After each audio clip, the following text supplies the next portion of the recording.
Welcome to the Trading Bell. I'm Nagib Kimboy. For over 60 years, Safal Group has operated in the building industry. They are well known for actually iron roofs, but they have expanded to other sectors of the building ecosystem. How has COVID impacted the building industry? How exactly has the industry changed?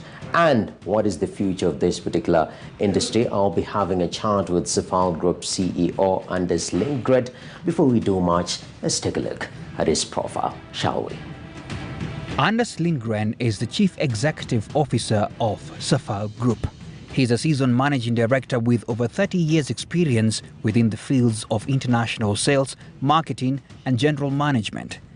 He has an extensive experience both from B2B and B2C relations, and his career spans across Europe, Middle East, India, and Africa. Prior to joining Safal Group, he was the MD of Tetra Pak Egypt and cluster head sales for GMEA, Middle East, Africa, Turkey, Pakistan, and Iran. He has been managing multiple products from equipment, services and consumables to large manufacturing units with full P&L responsibility. As a member of several global steering groups and boards, he has been driving many different initiatives and projects. Through this, he has extensive and broad business understanding. Anders holds a bachelor's degree in business administration, specializing in economics from International Marketing University of Lund, Sweden. Thank you very much, sir, for joining us. Thank you. Anders Lindgren, CEO Safal Group. 60 years, that is quite a long time actually to operate. And in the 60 years, we haven't had a pandemic until recently.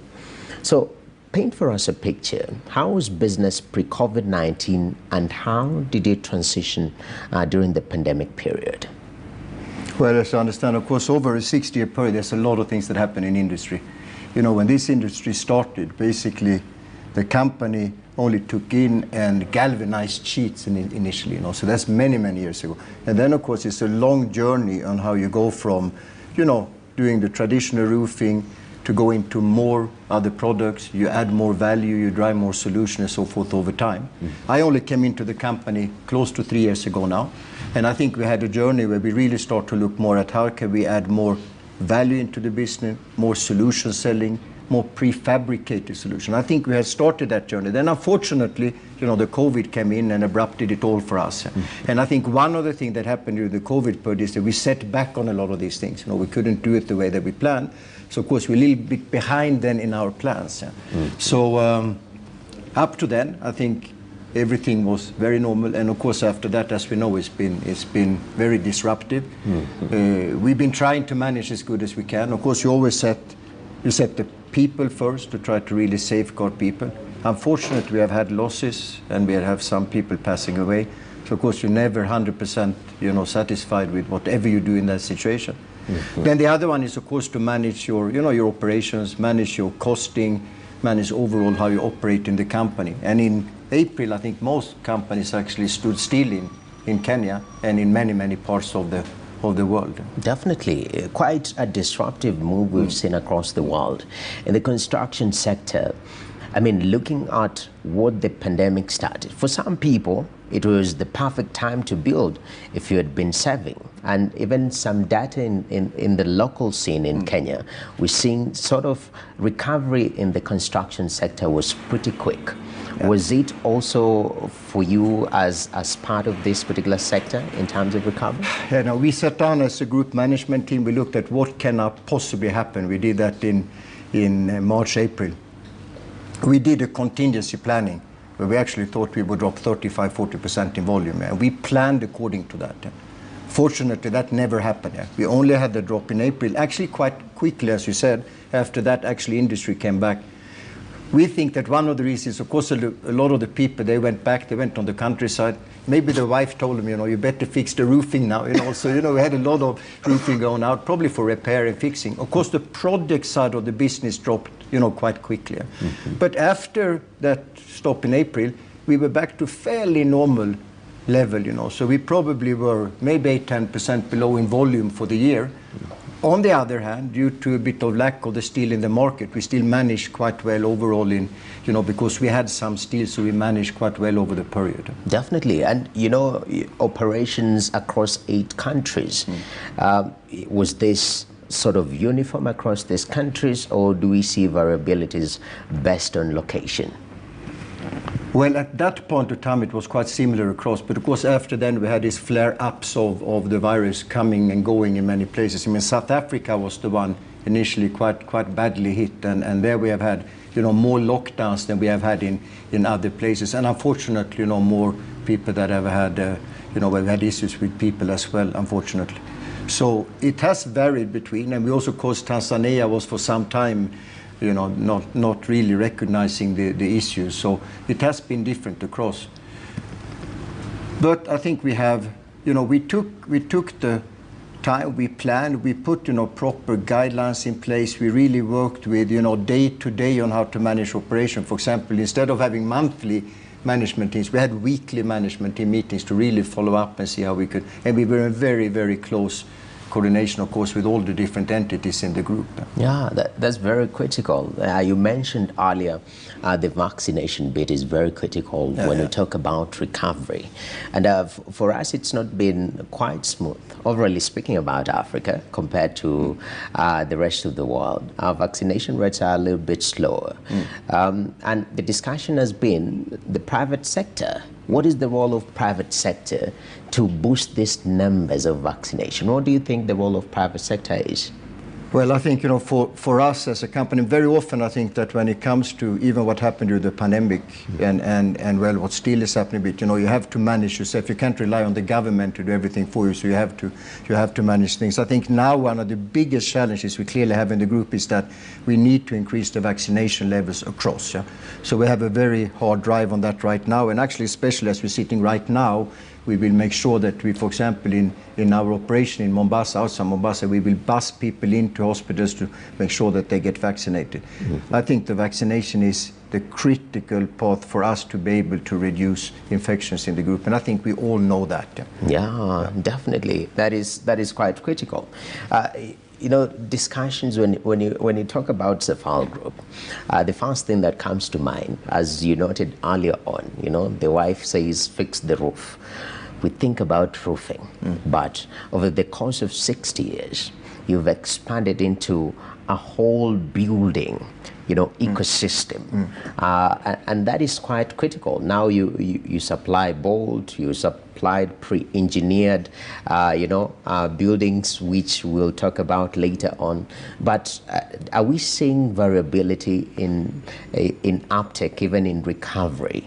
Yeah, as we talk recovery in this different set of products that you offer as a company.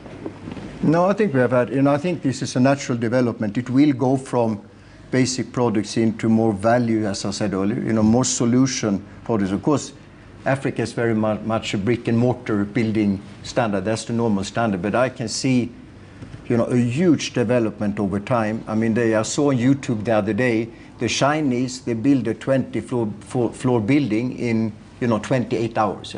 So how do you actually do that? You just lift in prefabricated blocks, you just lift them with a crane in, and you just drop them one by one to build a full building. So of course, so when you see where you go from where you are with, providing roofing to driving that towards more solution and prefabricated ones, I think it's going to take very long before we're there. But today we're doing trussing solutions. We do the PB buildings, which we prefabricate in our factory, and then it comes as a kit, and we guarantee that in 10 weeks you have a ready building in place. If that is for manufacturing, if it is for schools, if it is, we did a hospital in Tigoni where we did, for example, that, or if it is for, economic housing or whatever that would be for. But, that I think is a future concept.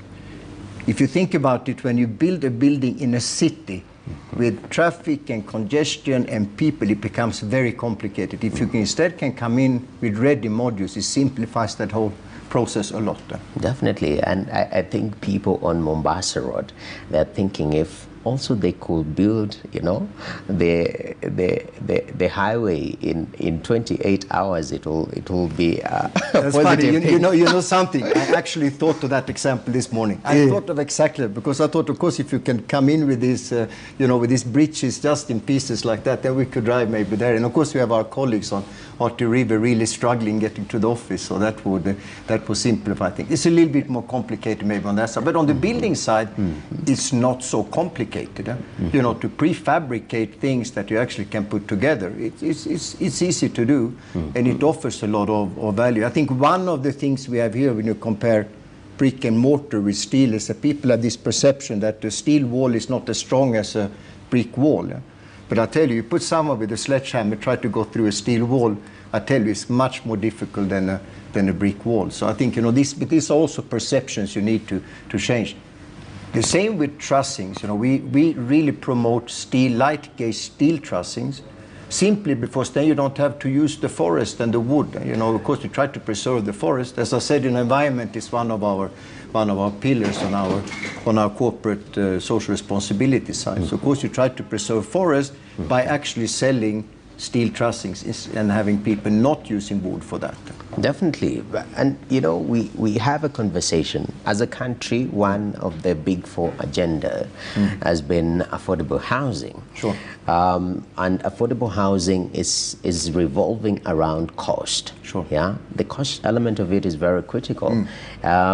Looking at the industry that you're in, which is basically, you're building a house or a structure. Sure. I mean, how achievable is this dream? What needs to happen? Is it too expensive? Is steel an alternative solution that we can bank on to boost this agenda of affordable housing?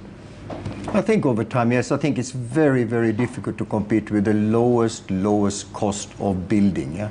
But I think we say we can do economic building, which I think is a high-quality alternative that I think can for sure play a role in driving this low-cost housing development forward, for sure. Definitely, very important. Now, since everyone is talking about recovery, post-COVID recovery, looking at the steel industry and where you operate. Right now, vaccination is very central in this recovery.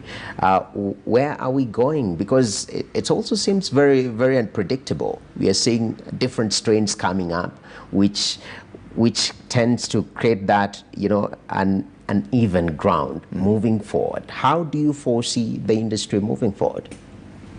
Well, I think it's, as I said earlier, I think there will be more value, more of these modular solutions. We also took, of course, the time, when we were during the pandemic time and lockdowns, we looked then at how do we manage to, come back to the type of projects that we had to really drive the growth in the market, as quickly as possible. So when we saw that things looks a bit better than we thought, we immediately start to engage again in these initiatives. Yeah? So for example, we set up an e-commerce platform. We took that opportunity to that. We started to work with solar solution.